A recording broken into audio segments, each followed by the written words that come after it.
தினமொரு VIP நிகழ்ச்சியில் இன்னைக்கு நம்ம கூட இணைந்திருக்கிற விஐபி யார் அப்படின்னு பார்த்தோம்னா, அகில இந்திய காங்கிரஸ் உறுப்பினராகவும் தமிழக இளைஞர் காங்கிரஸ் தலைவராகவும் தமிழக காங்கிரஸ் பொதுச் செயலாளராகவும் மத்திய அரசுல சமூக நலத்துறை இணை அமைச்சராகவும் பணியாற்றியவர்.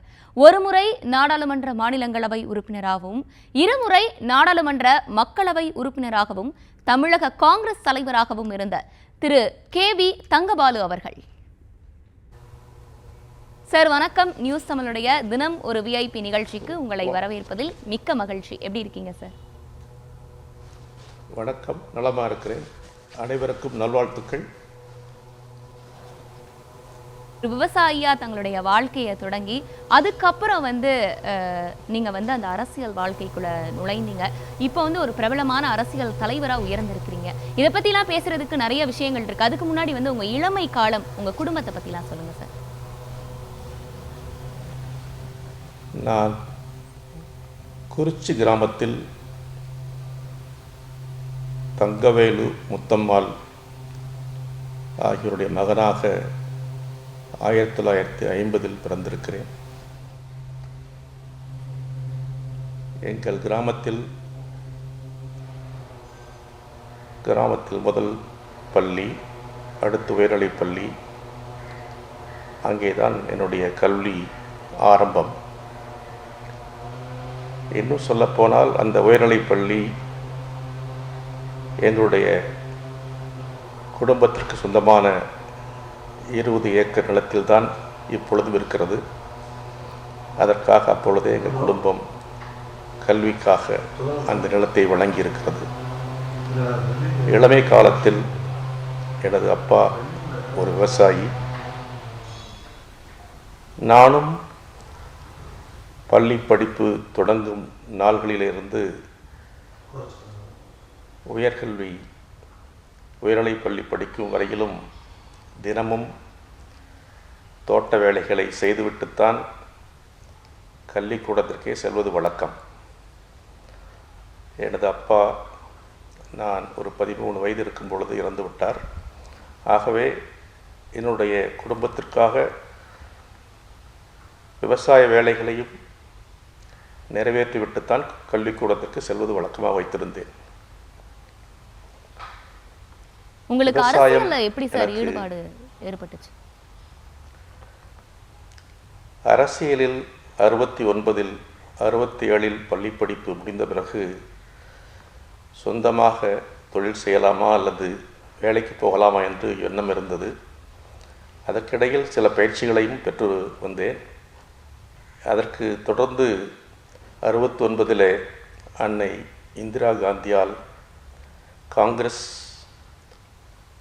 இந்திரா காந்தி ஒரு பக்கமும் தலைவர் காமராஜ் போன்ற மற்ற தலைவர்கள் மறுபக்கமும் இருந்த நிலையில் காங்கிரஸ் பிளவுட்டு நேரத்தில் அன்னை இந்திரா காந்தி அவர்கள் எடுத்த வங்கிகள் தேசியமயம், முற்போக்கு கொள்கைகள் என்னை கவர்ந்தது. அன்னை இந்திரா காந்தியின் வழியில் இருப்பதென முடிவெடுத்து விட்டேன். என்னுடைய பெரியப்பா BG ராஜகோபால் அவர்கள் முன்னாள் மாவட்ட அளவில் ஊராட்சி குழு தலைவராக பணியாற்றியவர். அவர் காமராஜர் பக்கமும் எங்கள் குடும்பத்திற்கு நெருக்கமாக இருந்தவர். தலைவர் காமராஜ் அவர்கள் சேலத்துக்கு வரும்போது அவரை பார்க்கிற பழக்கம் எனக்கு உண்டு. பார்த்ததும் என்னுடைய பெரியப்பா பெயரை சொல்லி எப்படி இருக்கிறான்னு கேட்பார். இருந்தாலும் அன்னை இந்திரா காந்தி என்ற மந்திர சக்தி என்னை அரசியலுக்குள் கொண்டு வந்தது. அவருடைய தீர்க்கதரிசனமான நடவடிக்கைகள், முற்போக்கு எண்ணங்கள் என்னை கவர்ந்தது. அதன் வழியில் 69 இருந்து காங்கிரஸ் கட்சியிலே தொடர்ந்து பயணித்து வருகிறேன். அதே போல சொந்தமாக தொழில் செய்ய வேண்டும், அரசியலில் முன்னிலைப்படுத்துவதற்கு முன்னால் சொந்த கால் நிற்க வேண்டும் என்றும் எனக்கு எப்பொழுதும் எண்ணம் இருந்தது. அதற்காக பல தொழில்களை தொடங்கி நடத்தி சில வெற்றிகள் சில தோல்விகள் இவற்றையெல்லாம் பார்த்து தொடர்ச்சியாக அரசியல் உலகத்தில் பயணிப்பதற்கு ஒரு தொடர் முயற்சியை 69 மேற்கொண்டு வருகிறேன். எந்த நிலையிலும் பிறரை எதிர்பார்த்து இருக்கக்கூடாது. தன் சொந்த காலில் சொந்த தொழில், குடும்பம் இவற்றை கவனிக்கிற பொறுப்பை ஏற்றுக்கொண்டும் அதற்கு பிறகு பொது வாழ்க்கையிலும் இருந்தால்தான் சரியான பாதை என்பதை தலைவர் காமராஜர்கள் காட்டிய பாதையாக எப்பொழுதும் ஏற்றுக்கொண்டவன். அந்த வழியில் இன்று வரை பயணிக்கிறேன். அரசியல் என்பது மக்களுக்கான பணி. அது வேறு எதற்கும் பயன்படுத்தக்கூடாது என்பதில் நான் அழுத்தமான நம்பிக்கை உள்ளவன். என்னோடு நண்பர்களாக இருக்கிறவர்களுக்கும் நான் சொல்வது, கடந்த 45 ஆண்டுகளுக்கு மேலாக ஒரு தெளிவான பார்வையை என்னுடைய நண்பர்களுக்கு சொல்வதும், என்னோடு நட்பு வேண்டுமென்றால், அரசியலில் பயணிக்க வேண்டுமென்றால் முதலில் சொந்த வேலை பாருங்கள், தொழில் செய்யுங்கள், வருமானம் ஈட்டுங்கள், குடும்பத்தை கவனியுங்கள், தாய் தந்தையரை கவனியுங்கள், அடுத்து அரசியலுக்கு நேரம் கிடைக்கும்போது உதவுங்கள் என்று சொல்வது என்னோட வழக்கம். அது இன்று வரை தொடர்கிறது. அரசியல் தமிழகத்தில் காங்கிரஸ் கட்சி 67க்கு பிறகு ஆட்சியில் இல்லை என்பது ஒரு வருத்தமான விஷயம்தான். தலைவர் காமராஜருடைய பணி, பண்பாடு, செயலாக்கம் இவைகள் தமிழ்நாட்டை முன்னிலைப்படுத்திய வரலாறுகள் நாம் மறந்துவிட முடியாது. தலைவர் காமராஜ் என்ற தத்துவமாக இப்பொழுதும் பார்க்கிறேன், எப்பொழுதும் பார்க்கிறேன். அதே நேரத்தில் அகில இந்திய அளவில் அன்னை இந்திரா காந்தி அவர்களோடும் காங்கிரஸ் இயக்கத்தோடும் தொடர்ந்து பயணித்து வருவதில் நான் தொடர்ந்து மகிழ்ச்சியோடு செயல்படுத்தி வருகிறேன். மிக முக்கியமாக 69க்கு பிறகு வட்டார காங்கிரஸ் தலைவர், அடுத்து மாவட்ட இளைஞர் காங்கிரஸ் தலைவர், மாநில இளைஞர் காங்கிரஸ் பொதுச் செயலாளர், துணைத் தலைவர், அடுத்து மாநில இளைஞர் காங்கிரஸ் தலைவர் என்று பொறுப்புகளை வரிசையாக பொறுப்பேற்றிருக்கிறேன். கடுமையான உழைப்பு வழியாகத்தான் இந்த பொறுப்புகள் என்னை அடைந்தது. ஆனால் எனக்கு ஒரு தேடல் இருந்தது. அந்த தேடல் என்பது தமிழ்நாட்டில் காங்கிரஸ் கட்சியை முன்னிலைப்படுத்த வேண்டும், மீண்டும் தலைவர் காமராஜருடைய பொற்கால ஆட்சி தமிழகத்தில் உருவாக்கப்பட வேண்டும் என்ற உந்துதல் என்னை எப்பொழுதும் உந்திக்கொண்டே இருந்தது. இன்று வரை அந்த உந்துதல் தொடர்ந்து இருந்து கொண்டுதான் இருக்கிறது. வீழ்ந்து போன காங்கிரஸை, தாழ்ந்து போன காங்கிரஸை மீண்டும் மறு உருவாக்கம் செய்வது என்ற பணியில் நான் தமிழக இளைஞர் காங்கிரஸ் தலைவராக பணியாற்றிய போது பட்டி தொட்டி எல்லாம் தமிழகத்தில் சுற்றி வந்திருக்கிறேன். காங்கிரஸ் வளர்ச்சிக்காக பாடுபட்டிருக்கிறேன். எண்ணற்ற இளைஞர்களை, ஆயிரக்கணக்கான இளைஞர்களை காங்கிரஸ் கட்சியில் உருவாக்கி இருக்கிறேன்.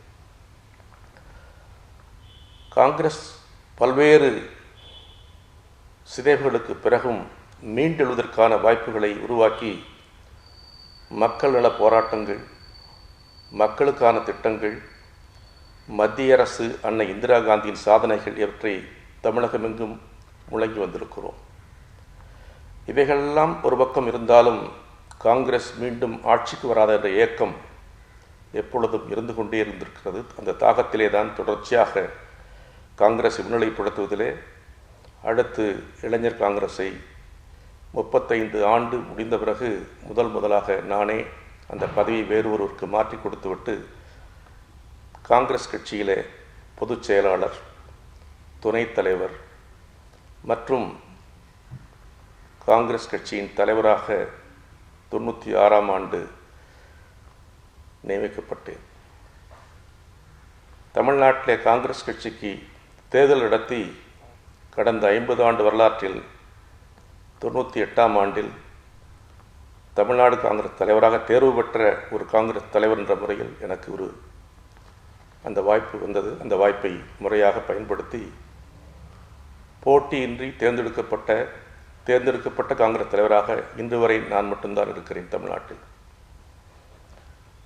96, அடுத்து 98 தேர்ந்தெடுக்கப்பட்ட காங்கிரஸ் தமிழ்நாடு தலைவர். அதற்கு பிறகு பல்வேறு சூழலில் பல்வேறு தலைவர்கள் இந்த தமிழகம் பார்த்திருக்கிறது.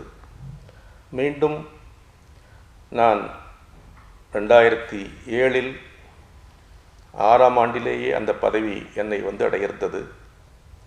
அன்னை சோனியா காந்தி அதற்கான வாய்ப்புகளை வழங்கினார்கள். ஒரு 8 மாதம் கழித்து நான் பொறுப்பேற்றுக் கொண்டேன்.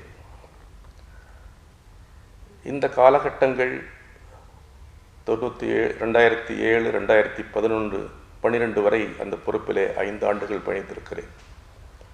தமிழகத்தில் காங்கிரஸ் வளர்ச்சிக்காக எந்த வாய்ப்புகளையும் நழுவிடாமல் உறுதியாக அதற்காக போராடி கொண்டே இருந்திருக்கிறேன். சார், அதே மாதிரி தமிழகத்துல ஒரு காலகட்டத்துல காங்கிரஸ் ஒரு பலமான இயக்கமா இருந்துச்சு. ஆனா இப்போ அந்த நிலைமை தலைகீழாக மாறிடுச்சு. அதை நீங்க எப்படி பார்க்கிறீங்க? அதே மாதிரி தமிழகத்துல மட்டும் இல்ல, மத்தியிலும் காங்கிரஸ் தன்னுடைய செல்வாக்கை இழந்துருச்சு அப்படின்னு சொல்லப்படுவதை நீங்க ஏத்துக்கிறீங்களா? தமிழகத்தில் தலைவர் காமராஜருடைய காலத்தில் காங்கிரஸ் வலுவாகவும் சிறப்பாகவும் இருந்தது உண்மைதான். அதற்கு பிறகு பல்வேறு கால சூழ்நிலைகள், அரசியல் மாற்றங்களால் காங்கிரஸ் தமிழ்நாட்டில் பிளவுபட்டது. பிளவுபட்ட காங்கிரஸில் தலைவர் காமராஜ் ஒரு பக்கமும் அதற்கு எதிரணியிலே நாங்களும் இருந்தோம். ஆனாலும் காங்கிரஸ் தலைவராக எப்பொழுதும் நாங்கள் அன்னை இந்திரா காந்தியையும் அதே நேரத்தில் சமமாக தலைவர் காமராஜரையும் பார்த்துதான் பழகியிருக்கிறோம், தொடர்ந்து செயல்பட்டு வந்திருக்கிறோம். தமிழகத்தில் 69க்கு பிறகு காங்கிரஸ் வீழ்ச்சி என்று சொல்ல மாட்டேன். அகில இந்திய அளவிலே காங்கிரஸ் கட்சி ஒரு நிலைப்பாட்டை எடுக்கிற போது தமிழ்நாடு காங்கிரஸ் அந்த நிலைப்பாட்டை இணைந்து தான் செயல்பட முடியும். அந்த அடிப்படையில் கூட்டணி அரசியல் முன்னிலைப்படுத்தப்பட்டது. கூட்டணி அரசியல் வந்த பிறகு காங்கிரஸ் தனித்து போட்டியிட வேண்டும் என்ற பேரவா எனக்கு இருந்தது. பல காலகட்டங்களில் காங்கிரஸ் தனித்து போட்டியிட வேண்டும், தலைவர் காமராஜ் ஆட்சி மீண்டும் தமிழகத்துக்கு வர வேண்டும் என்று பல்வேறு கட்ட நிகழ்வுகளை நான் நடத்தியிருக்கிறேன். அது வரலாற்றில் அது இடம்பெற்றிருக்கிறது. நான் அமைச்சராக இருந்த காலத்திலும் சரி, நாடாளுமன்ற மேல் உறுப்பினராக இருந்த போதும் சரி, மக்களவை உறுப்பினராக இருந்த போதும் சரி, எல்லா காலகட்டங்களிலும் வாய்ப்புகள் வரும்போதெல்லாம் காங்கிரஸ் கட்சி தனித்திருக்க வேண்டும் என்று மத்திய தலைமையோடு போராடி வந்திருக்கிறேன், வாதாடி வந்திருக்கிறேன். ஆனால் கால சூழ்நிலைகளில் காங்கிரஸ் தனித்து நிற்க முடியாமல் கூட்டணி அரசியலுக்கு தள்ளப்பட்டது. அதுதான் வரலாறு. ஒரு கட்சி தனித்து செயல்பட்டால் மட்டுமே, அல்லது அந்த கட்சியின் தலைமையில் செயல்பட்டால் மற்றவர்களை இணைத்து செயல்பட்டால் மட்டுமே அந்த கட்சி ஆட்சிக்கு வர முடியும். ஆனால் 69க்கு பிறகு ஏற்பட்ட சூழல்கள், அரசியல் மாற்றங்கள், இந்தியா தமிழ்நாடு என்ற பார்வையில் இந்திய தேசிய காங்கிரஸ் இந்தியா என்ற நிலைப்பாட்டை முன்னிலைப்படுத்தியது. ஆகவே கூட்டணி அரசியலை ஒப்புக்கொண்டு அதற்கான பணிகளை தொடர்ந்தோம். ஆகவே தமிழ்நாட்டில் அந்த காலகட்டத்தை நோக்கி செல்வதற்கான வாய்ப்புகள் குறைந்து போய்விட்டது. எது எப்படி இருந்தாலும் கூட்டணி அரசியல் என்று வந்துவிட்டால் தனித்தன்மை குலைந்துவிடும் என்பது நான் அழுத்தமுடன் நம்பிக்கை கொண்டவன். அதை பல்வேறு பதிவுகள் மூலமாக தலைமைக்கு சொல்லி வந்தவன். இப்பொழுதும் அதை சொல்லுகிறேன். தொடர்ச்சியாக தமிழகத்தில் மீண்டும் காங்கிரஸ் வர வேண்டும், காங்கிரஸ் தலைமை ஆட்சி மாற வேண்டும் என்று நாங்கள் எப்பொழுதும் விரும்பிக் கொண்டிருக்கிறோம். அதற்காக வேலை பார்த்து கொண்டிருக்கிறோம். ஒன்று.